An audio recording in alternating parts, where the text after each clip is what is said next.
topic is based on big game hunting. Big game hunting has been around since hunter-gatherers era until present day.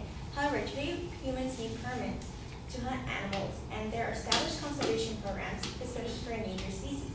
Today I'm going to refute the advocates' claim on how big game hunting negatively affects the environment, as well as opponents' secondary claims. First, big game hunting can lead to extinction of certain big game animal species. Secondly, big game hunting negatively affects the biosphere. Let's start off with advocates' first claim on how big game hunting led to an extinction of certain big game animal species. The speaker mentioned that big game hunting has caused extinctions in the past. For example, the eastern elk. The speaker failed to mention, according to the Royal Ontario Museum and the Ontario Ministry of Natural Resources, that a loss of habitat and resources may have played a role in the extinction of the eastern elk. The eastern elk has not been seen in the Appalachian Mountains since the 1800s. During the 1800s, Americans began steadily causing animal damage, which led to the loss of habitats for the eastern elk. Loss of habitats also provoked the species extinction, not only big game hunting by humans. But in addition, the advocates stated big game hunting is currently a threat to existing species. Ironically, there are big game hunters who are conservatives. They pay a large amount of money to hunt specific exotic animals, and that money goes back to the organization that raises those exotic animals. For example, Texas is home to 5,000 exotic ranchers across North America. Charlie Seal is a fourth-generation exotic rancher. He asserted, our members own more numbers of rare and endangered species than any other association in the world. Three of the biggest successes have been in the scimitar, horned oryx, the addax, and the dama gazelle. Our numbers have absolutely just skyrocketed in the 15 to 20 years. Big game hunting is regulated on the number of killings a person can target, and during which seasons big game hunting is allowed. Today, big game hunters are limited and more aware that animal conservation is important. If hunters want to keep hunting exotic animals, they help to prevent any factors that could harm an animal to extinction. Moreover, the speaker stated more than 1,200 white rhinos were allegedly killed in 2014 in the country. From Brian Clark Howard, edited from National Geographic, and with a bachelor's degree in biology and geology. The speaker only commented that they were being killed, but not how. In Howard's article, the white rhinos were allegedly poached, not being big game hunted. According to the definition between big game hunting and poaching, hunting is subject to the rules and regulations, and any violation against of these rules and regulations causes the act to be considered as poaching and is punishable by the law. The large amount of deaths of white rhinos were not due to big game hunting, but due to poaching. On to the second claim on how big game hunting negatively affects the biosphere. However, big game hunting can control the population size for animals that are overpopulated. Dave Bruce, an organic farmer based in Pittsburgh, explained many state fish and game departments have implemented what are called quality deer management programs to reestablish a healthy male to female ratio within wild deer herds.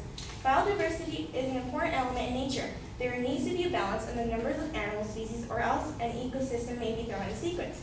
Big game hunters seek out for female deers rather than male deers because female deers produce offspring at higher rates. The hunters limit themselves on the number of deals and control the biodiversity. Lastly, the speaker also claimed that big game hunting causes degradation of the gene pool. Using the bighorn ram as an example, hunters aim for rams with larger horns, mainly the more mature rams, leaving the small rams behind.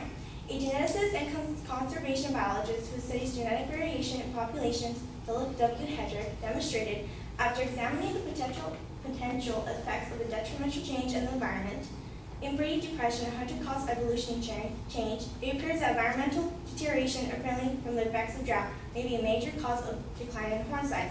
An extreme drought diminished the forage and supply of water for rams, affecting their characteristics, body size, and depths of range, whether mature or young. Overall, environmental effects also play a huge role in the ram's horn size, not just big game hunting.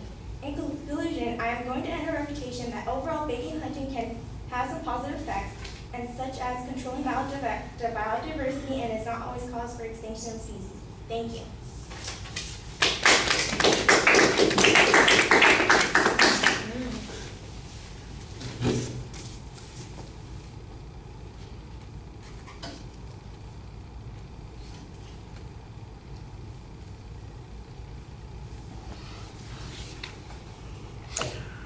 All right. right, well, the arguments that you develop are very nicely developed. I do think that we needed a little bit more contrast to the evidence and the reasoning that the advocate used, but on your first point on extinction, I thought that you had a good counterclaim on the loss of habitat on that first point with the example that the advocate used. I thought there was some interesting information about how the conservation groups are also the groups that manage the big game hunting, and as a result, they've actually increased the number of animals that are in those particular exotic groups. I thought that was an interesting point. I do think we need a little bit more context on that argument, and I think because it got rushed by, and you know, there's a lot of Russian going on in the speech here, that you know, it doesn't quite resonate with, I think, the audience as well as it could, although I think there's a good point that's being made there. The argument about the rhino and it being eliminated, I think you again come up with a good counterclaim here, suggesting that this is really a result of poaching, which is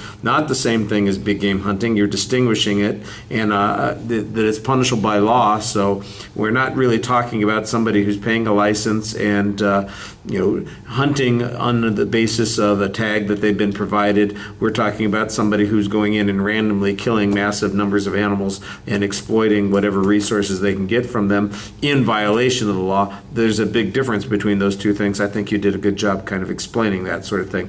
On the biosphere thing, I think basically it's really about animal population control that you're talking about here, and I think you could have a little bit clearer argument on it, but the theory of it is explained. I don't remember what the advocate's evidence was on this particular point. On the argument about the rams, now that they're back in LA, I'm glad that there's a drought because that means they're going to have smaller horns, I guess. That's a good counterclaim. That's a cause-effect issue that's going on there. All right.